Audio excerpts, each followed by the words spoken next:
Hoje vamos conversar com Ricardo Gosch, da cidade de Brasília, sobre o mandamento maior.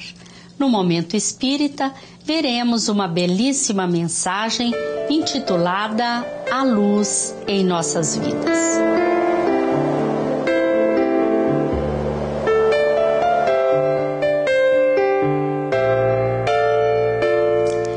Quando Jesus foi questionado sobre qual era o mandamento maior, respondeu: Amarás o Senhor teu Deus de todo o teu coração, de toda a tua alma e de todo o teu espírito.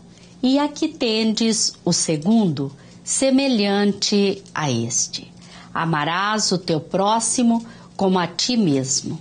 Toda a lei e os profetas se acham contidos nesses dois mandamentos.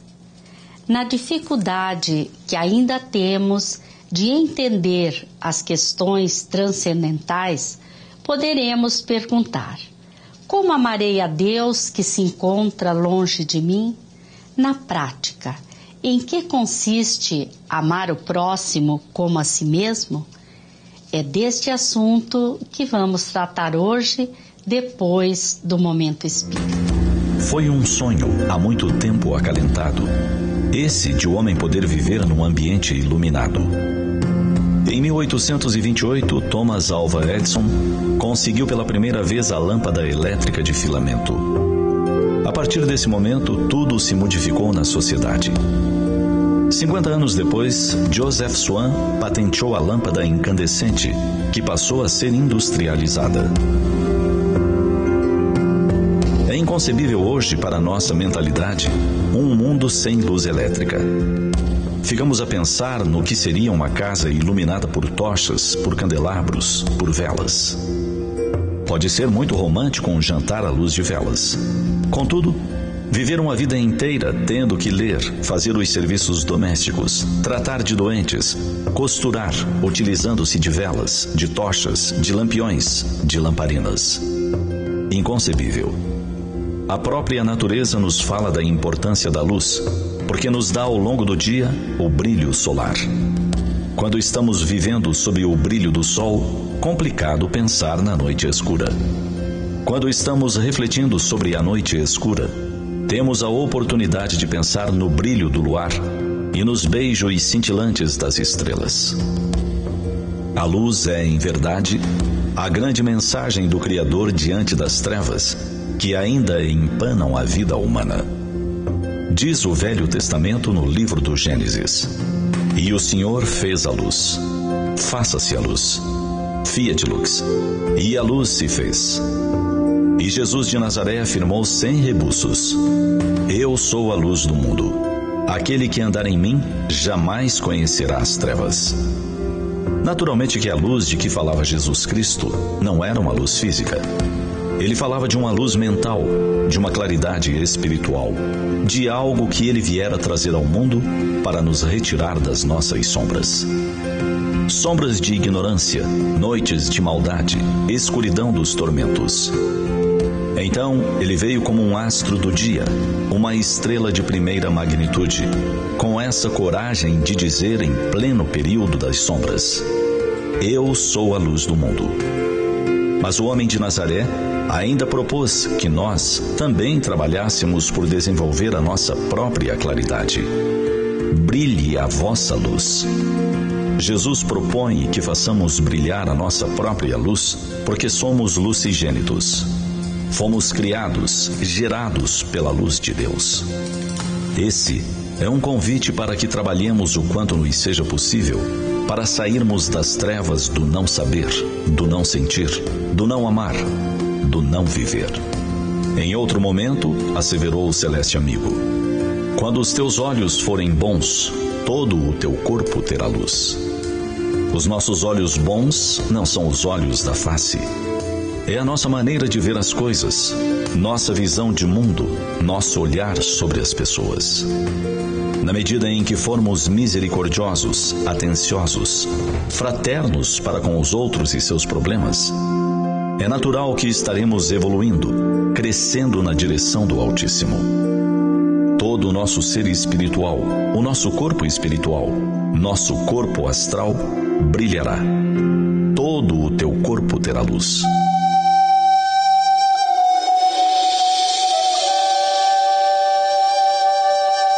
Todos os grandes gênios espirituais do mundo valorizaram a luz. Não é à toa que Siddhartha Gautama, o grande Buda, é chamado a luz da Ásia. Por isso, quando Jesus afirma ser a luz do mundo, ele ultrapassa as dimensões de todas as terras, de todos os seres, e se mostra de fato como a luz, modelo e guia para todos nós. A mensagem que vimos tem por título A Luz em Nossas Vidas. Ela faz parte do CD número 24. Está conosco Ricardo Ghosh, que é palestrante espírita da cidade de Brasília. Vamos conversar sobre o mandamento maior proclamado por Jesus. Ricardo, é uma satisfação muito grande para nós tê-lo no programa de hoje. Conforme a mensagem trazida pelo Mestre Jesus, consubstanciada no seu Evangelho, qual o mandamento maior e em que momento Jesus transmitiu este ensinamento? Bom, que satisfação é nossa, agradecemos a Jesus por aqui estar neste programa tão importante para a difusão do Evangelho do Mestre. Nós sabemos que Mateus descreve a passagem em que os doutores da lei reunidos, os fariseus, querendo tentar o Mestre Jesus e sabendo que ele calara os saduceus, perguntam a ele, Mestre, qual o maior mandamento? E Jesus responde, amarás a teu Deus sobre todas as coisas. E o segundo, equivalente a este, semelhante a este, amarás o teu próximo como a ti mesmo. Nisto reside todos os ensinamentos de todos os profetas. Tal é a lei. Kardec, percebendo a importância desse trecho, o situa em O Evangelho segundo o Espiritismo, no capítulo 15, e comenta essa passagem de Mateus nos itens 4 e 5. E para nós espíritas, como de qualquer outra religião, é importante essa reflexão porque remete para o entendimento de que Jesus queria nos mostrar que o mais importante não é o sectarismo religioso, mas a união de todos, indistintamente, em torno de um sentimento sublime, que é o amor. E o Espiritismo, inclusive, nos dá um conceito de caridade muito interessante. Você poderia nos colocar este conceito da doutrina? Nós achamos interessante, uma reflexão que um colega nosso da Unicamp, que é do Grupo de Estudos Espíritas da Unicamp, professor do Departamento de Filosofia, professor Silvio Chibeni, que publica artigos interessantes aqui na Federação Espírita do Paraná também, a reflexão que ele nos traz em torno dessas duas palavras, caridade e amor, que constam ou não constam de várias traduções do Novo Testamento. Curiosamente, ela aparece em traduções e não aparece em outras traduções, e ele percebeu que a própria tradução de João Ferreira, que é uma das mais importantes e conceituadas, também tem uma contradição. Numa edição aparece caridade, na outra aparece no lugar amor. E ele nos faz uma analogia muito interessante para a nossa reflexão, dizendo que o amor é algo involuntário que está dentro de nós e não se submete à nossa vontade. Porém, a caridade é um movimento voluntário que nós fazemos no sentido de configurar esse amor como benefício ao outro, ao próximo, a todos. É sairmos de nós mesmos, do egoísmo, e irmos ao altruísmo, o altruísmo pleno, que fará com que a Terra se transforme efetivamente num planeta de muitas bênçãos para todos nós, um planeta de regeneração. Que envolve a nossa vontade, E realmente o amor, a gente não consegue dizer eu vou amar alguém e realmente amar, Muito oportuna esta diferenciação, entre caridade e amor. Mas você ressaltou a questão do egoísmo, que juntamente com o orgulho se configura como caminho da perdição. né? Ou seja, em sentido contrário ao da salvação. Em o Evangelho segundo o Espiritismo, há uma mensagem trazida pela espiritualidade específica sobre o egoísmo. Eu gostaria que você nos falasse quem trouxe esta mensagem e o que é que nós podemos destacar nesta instrução que lá encontramos. Isso é uma coisa muito importante para nós, porque nós sabemos, segundo os Espíritos, que o orgulho e o egoísmo são os vícios radicais, ou seja, estão na raiz de todos os vícios que nos afastam da luz, né? E esta mensagem que consta de O Evangelho segundo o Espiritismo, no capítulo 11, item 11, é de Emmanuel, nosso querido Emmanuel, que foi responsável por todo o trabalho das obras subsidiárias trazidas a nós pela bondade divina, pelas mãos abençoadas de Chico Xavier. Nesta mensagem ao egoísmo, Emmanuel, em 1861, em Paris, nos traz ensinamentos muito importantes, nos colocando que o egoísmo é a chaga da humanidade que impede que a Terra avance em termos de consolidação da Boa Nova entre nós. Ou seja, o cristianismo não consegue avançar por conta do nosso egoísmo, e principalmente do egoísmo dos cristãos. Ou seja, nós cristãos deixamos que o egoísmo acabe atrapalhando que avance exatamente aquilo que significa para nós a referência do bem viver. E Emmanuel traz nessa mensagem uma comparação interessante. Ele diz que Jesus é para nós o exemplo vivo da caridade e que Pôncio Pilatos é o exemplo vivo do egoísmo, porque ele lava as mãos diante da possibilidade de salvar Jesus daquele sofrimento. Então, quando nós somos egoístas, nós abrimos mão de ajudar o próximo que precisa de nós em vários aspectos. E quando nós nos dispomos a ouvir Jesus e principalmente seguir o seu exemplo vivo, nós avançamos na caridade e conseguimos transformar situações difíceis de nossos irmãos em momentos de aprendizagem, de consolo, de esclarecimento, de orientação. E aí que a casa espírita, o templo católico, o templo protestante, o templo budista se configuram como espaços privilegiados para que o amor se materialize em favor de todos aqueles que procuram esses templos, ou seja, que a caridade traga a todos nós a verdadeira salvação. Realmente a caridade exige uma renúncia, um desprendimento daquele que a pratica, não é?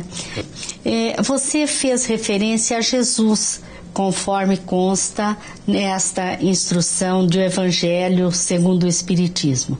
Segundo a doutrina espírita, o que Jesus e o seu Evangelho representam para todos nós, enfim, para a humanidade? Bom, conforme os próprios Espíritos responderam a Allan Kardec na questão 625, Jesus é o nosso guia e modelo. Ou seja, Jesus, com seu exemplo de completo desprendimento em nosso favor, com amor vivenciado na sua forma mais pura e sublime possível, ele nos indicou o caminho a seguir e nos disse: eu sou o caminho, a verdade e a vida. Então, na visão espírita, que é uma visão cristã, Jesus é o caminho, é a verdade, é a vida. E é a Ele que precisamos nos dirigir em pensamento, em reflexão, para tentarmos superar o estado de coisas em que nós encontramos e que, na verdade, foi criado por nossos erros, nossos equívocos, nossas escolhas que se distanciaram de Jesus. Conforme foi colocado, o autor dessa instrução é o Espírito Emmanuel. Eu acho que seria muito interessante você nos falar sobre ele numa perspectiva de analisarmos este mandamento maior. Veja que coisa curiosa, né? Que a bondade divina nos possibilitou pela mão de Chico Xavier. No livro Há 2000 anos, nós vamos conhecer a história de Emmanuel, que viveu como senador Publio Lentulus, tendo uma vida muito focada no egoísmo, no orgulho, na vaidade natural daquele momento político de Roma, e que teve a sua filha, né, acometida de uma doença muito grave, na época sem solução, né, para a medicina daquela época. E ele foi obrigado a buscar Jesus como uma opção talvez única, de tentar salvar a sua filha. E neste encontro que ele teve com Jesus e que é descrito há 2000 anos, Emmanuel passa a mudar toda a sua vida, buscando, com o sofrimento que se sucedeu, com a perda da própria esposa, do sacrifício em nome de Jesus e da plena compreensão do papel de Jesus naquela época e para todos nós até hoje, ele passa então a vivenciar o Evangelho na mais profunda acepção do termo. Reencarna como Nestório, que ele descreve em 50 anos depois, e tem encarnações sucessivas que são descritas em outros romances, como Ave Cristo, Renúncia.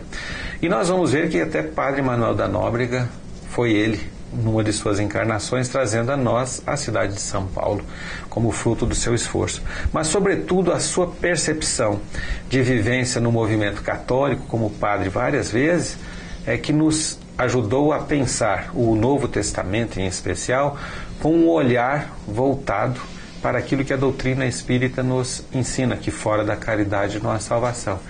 E trouxe para nós, como exemplo desse desprendimento, uma dedicação total para que a obra de Chico Xavier se materializasse para nós e trouxesse tanta luz para milhões e milhões de corações em todo o planeta, não só no Brasil. E a ele nós devemos muita gratidão e sobretudo, uma reflexão interessante, porque ele atuou plenamente como padre por várias encarnações, mostrando para a gente que não importa a religião em que nós nos situemos como fé, como crença de vida, o que importa é o que nós fazemos para materializar o amor na forma de caridade. Essas informações que a doutrina espírita nos traz fortalece a nossa fé, porque nós vemos quão grande é a misericórdia divina, né? Quando os espíritos vão tendo essa oportunidade de reparar os equívocos, de renascer em outras circunstâncias, né? Para ir acontecendo esse processo evolutivo e que se dará ou que se dá com todos os seres humanos, né? Ou melhor, com todos os seres, né, Ricardo? Mas como que nós podemos interpretar a diversidade religiosa, considerando o que se espera da humanidade no que tange ao que Jesus nos ensinou sobre o mandamento maior? Quando Jesus nos ensina que toda a lei e os profetas estão contidos nesse mandamento de amar ao próximo como a si mesmo, que é semelhante ao primeiro mandamento, que é amar a Deus sobre todas as coisas, ele nos diz o seguinte: a diversidade religiosa ela é muito mais fruto da nossa limitação de compreensão do que propriamente por uma distinção de qualidade, ou seja, não há uma religião melhor do que a outra, né? De fato, a diversidade religiosa ela é importante para nós, no nosso estágio evolutivo, porque cada um encontra o seu caminho mais adequado de compreensão na busca da vivência desse amor, mas sobretudo na construção da felicidade idealizada por nós, que só se consumará com este mandamento materializado nas nossas ações. Então, quanto mais o tempo está passando, mais nós estamos percebendo que as religiões estão se aproximando na busca de envidar esforços conjuntos para que este planeta se modifique do ponto de vista de sua espiritualização. Então, a gente aos poucos vai compreendendo cada vez mais, como disse Jerônimo Mendonça certa vez, numa entrevista em Brasília, ainda encarnado, que o mais importante não é a religião, mas a religiosidade. A religiosidade nos une. O sectarismo religioso nos afasta. Para a gente efetivamente seguir o que Jesus ensinou, é importante que nós nos respeitemos as religiões nas suas características, nas suas peculiaridades e busquemos convergir esforços para que o bem prevaleça diante do mal, que nada mais é do que a ignorância, a ausência do próprio bem. Eu não sei se você já teve conhecimento, já ouviu falar, mas aqui em nossa cidade de Maringá nós temos um grupo chamado GDI, Grupo de Diálogo Interreligioso, onde um grupo de 8 religiões se reúnem, representantes, exatamente para terem esse convívio, né, para conhecerem-se. Nessas reuniões, em cada oportunidade, uma religião expõe os seus princípios, né, os seus hábitos, como procedem, e é interessante que isso formou uma amizade muito grande, né, entre as religiões e que culmina em uma noite de oração pela paz, uma vez por ano, onde são convidados todos os frequentadores das religiões, né? Então é um trabalho muito bonito, que tem surtido muito efeito, exatamente nesta linha em que você está colocando, interpretando os ensinamentos de Jesus, né? Que bom quando todos conseguirem ter essa visão, né, Ricardo? Exatamente o que Emmanuel nos trouxe numa mensagem muito bonita chamada Servindo com Deus, pela mão de Chico Xavier. Veja, o Emmanuel, aquele senador orgulhoso e vaidoso, que passou por uma vida de escravo muito sofrida, que se transformou num divulgador do Evangelho de Jesus como padre em várias encarnações, ele, pela mão de Chico Xavier, traz a seguinte observação que eu acho que caracteriza esse movimento tão bonito aqui de Maringá, que deve servir de exemplo para todos nós, né? Ele escreve o seguinte: ama a Deus servindo aos semelhantes, por amor, sem distinção de pessoas. Faz o bem como estiveres, onde estejas, e tanto quanto possas, na paz da consciência tranquila. Nisso reside a essência das leis divinas. O resto é interpretação. Então, a essência das leis divinas, efetivamente, não pode estar nas interpretações. As interpretações acabam nos afastando. Nós precisamos buscar exatamente essa vivência do mandamento maior indiscriminadamente, sem distinção de religião, de situação socioeconômica, visão ideológica, política, não importa. Nós todos somos irmãos. Jesus nos disse isso. Deus é Pai de todos nós. Exatamente. E como que nós podemos entender e praticar o ensinamento amar ao próximo, se este próximo estiver em uma condição de inimigo?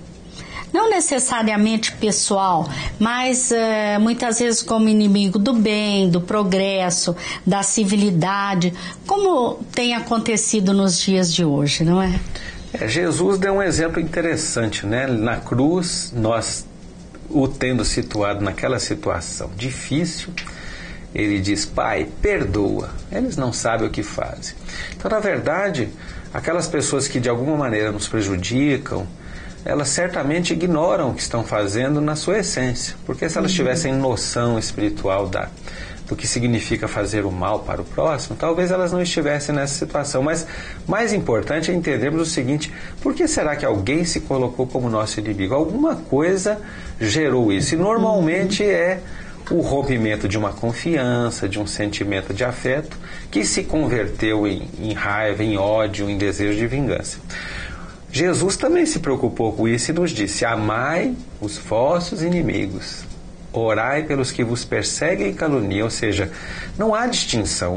O que é o inimigo? O inimigo de hoje é um amigo de ontem que nós perdemos, mas que amanhã poderá se transformar de novo em amigo, em um companheiro e um irmão. Porém, os Espíritos nos ensinam, e Kardec faz essa reflexão em O Evangelho segundo o Espiritismo, o que nós precisamos fazer numa fase em que a inimizade ainda impera é orar, desejar o bem e ajudar o nosso inimigo de todas as maneiras, certamente não dando a ele o espaço que um amigo genuíno, com confiança, tem, mas ao mesmo tempo fazendo tudo o que faríamos a um amigo, mesmo que não podendo dar a esse inimigo confiança, intimidade, por conta do contexto adverso e de digamos, desconfiança que está estabelecido, mas isso se transforma.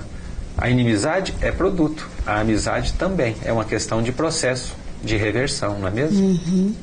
Ricardo, nós agradecemos a sua presença, gostaríamos de tê-lo em outras oportunidades conosco. Nós que agradecemos. Queremos agradecer a todos que mais uma vez estiveram conosco, desejamos estar juntos no próximo programa e muita paz a todos.